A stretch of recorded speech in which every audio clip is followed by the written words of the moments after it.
Well, let's see. Today I don't think I'm going to add to the conversation any, because there's enough to harvest from what we had already, and it's time to begin to have fun with our knowledge of Spanish. Again, this may look a little ragged, but I can sort it out. Maybe I'll strike things out as I do it. Let's gather vocabulary. In the song La Bamba, well, La Bamba is a noun. That's a proper noun. I won't put it in there because it doesn't translate. But anyway, we find out you need una poca de gracia. You need some grace. La gracia. This is grace. If you're going to dance La Bamba. Later on, he sings, he brags that he's no soy marinero. He's not a marine or a sailor. I have some trouble between Spanish and Portuguese. I've told you this already. In Portuguese, this would be marinero. Marinero. I think that that's right in Spanish, but I have a little trouble there. He's not a marinero, he's capitán, he's captain.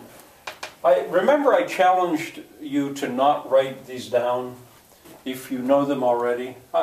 In that case, I don't think I would write that down.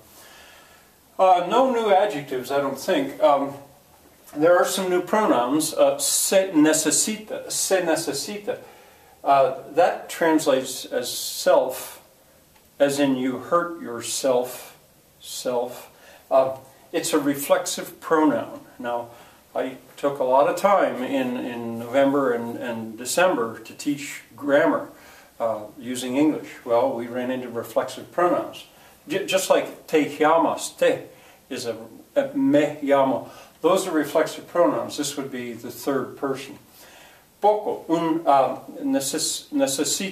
se necesita una poca, a little bit. I was tempted to just translate that as a little. If you understand it's a pronoun, it is a little. It's taking the place of something. It's not an adjective. Adjective would be a different word. Poco, un poco. Most people say, if they ask, do you speak Spanish? And they do a little, they say, un poco.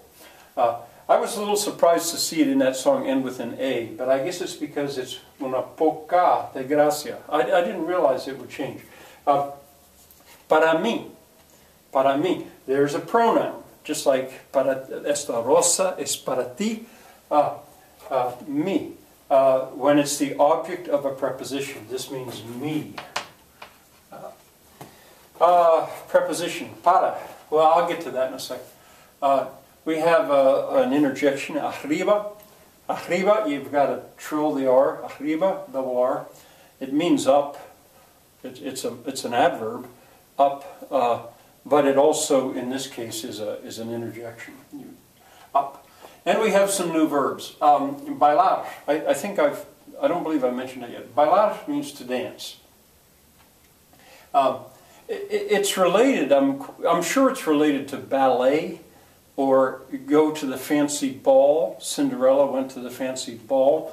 But we use in English the word dance, which is a cognate of the German word tanzen, to dance, tanz. Necessitar means to necessitate, we would say requires or needs. To require or to need, see those R's? I always give verbs as their infinitives. All right, now there were two. So far, you've seen two future tenses. Future, in the future. He has predicted in the future that he would sing. He says, "Yo voy," I go to sing. In English, we can say, "I am going to sing." That's the future tense. In English, we can also say, "I will sing." Well, in Spanish, there's another way to make the future. You take the verb and leave the R there and put endings on it. Seré, he says to her, "Por ti seré." S-E-R with an E on the end of it. Seré. I will be. Bailaré.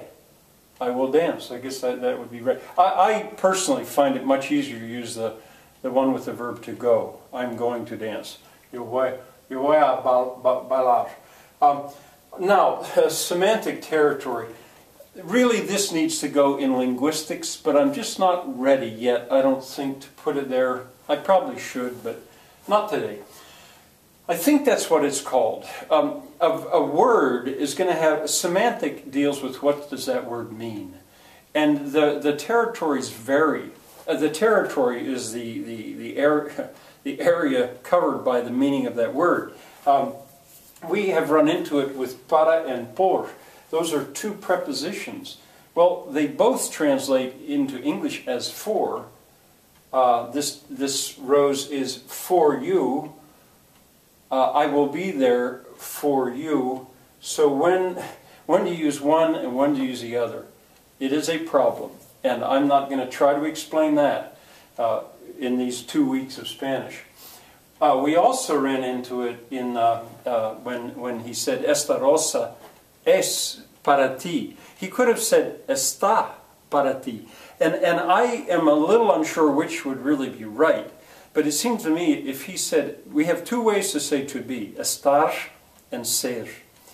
And if he said, esta rosa está para ti, I think that would suggest that, well, at the moment it's for you, but I might give it to somebody else. I would actually have to ask a native Spanish speaker, I think, to sort that one out.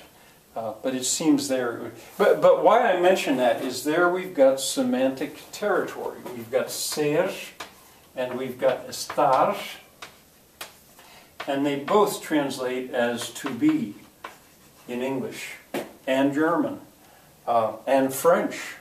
But in Spanish and Portuguese and I assume Italian, they're different words. This is related to the word stand or stationary, if that helps any. All right, one other video today, and I'm going to show you where there's fun to be had.